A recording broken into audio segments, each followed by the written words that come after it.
So even though it was a wheat farm, we had some cattle. And the next poem is called Butchery. Good one for dinner, isn't it? Well, it'll be a little reality therapy for you. The hoisted bulk of cattle carcasses dangling cold from rafters above the sleeping trucks and tractors. And my father on a ladder with a saw, carving off a quarter, letting it down slowly onto his partner's shoulders, who'd stagger under its weight to the shop. I never saw the blast to the temple, the gutting or the skinning, but the naked sight of so much red muscle, shrink-wrapped in clear fascia and packed in a white glut of fat, dropped its own dead weight on boys' shoulders. I think of those cattle winter mornings, standing on new snow in the pale sunlight, spouts of breath issuing white from nostrils. The day after Thanksgiving, in the shop where power tools spoke aggressively to wood and metal, commanding insubordinate matter to their master's will, the clan would gather and stuff the belly of the wood stove, raising its metabolism to beat back November, reaching in through single panes, unsealed doors, and corrugated tin. The men would stand huddled around the bandsaw, conferring, knowing how a piece of know-how, like an animal, can stray, probing for joints and counting ribs in the arcane mathematics of roasts and steaks. They put asunder what God hath joined.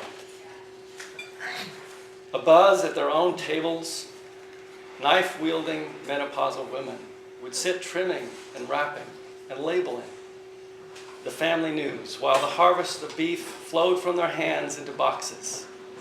Hands that had handled a lot of meat, bodies that had sprouted other bodies, split and opened. My job at the slaughter bench, shoving scraps down the grinder's gurgling throat with a wooden mallet, fingers lifting and dropping cold meat, feet stranded on heat-sucking concrete, watching the last ruins of these well-buttressed cathedrals of bone become a trackless heap in a stainless steel bowl.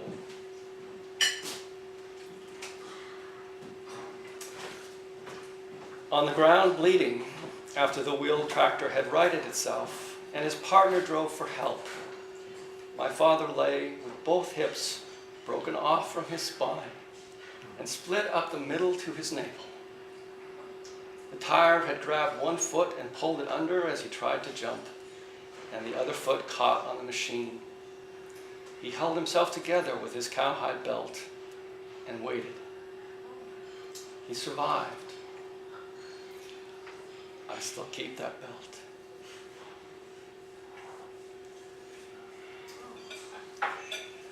Out into the dark, an early dinner of fresh beef, freezer humming in the cellar, plump with white packages snug on the shelves, the unused bone and gristle buried or left atop the frozen ground in some far corner of the field.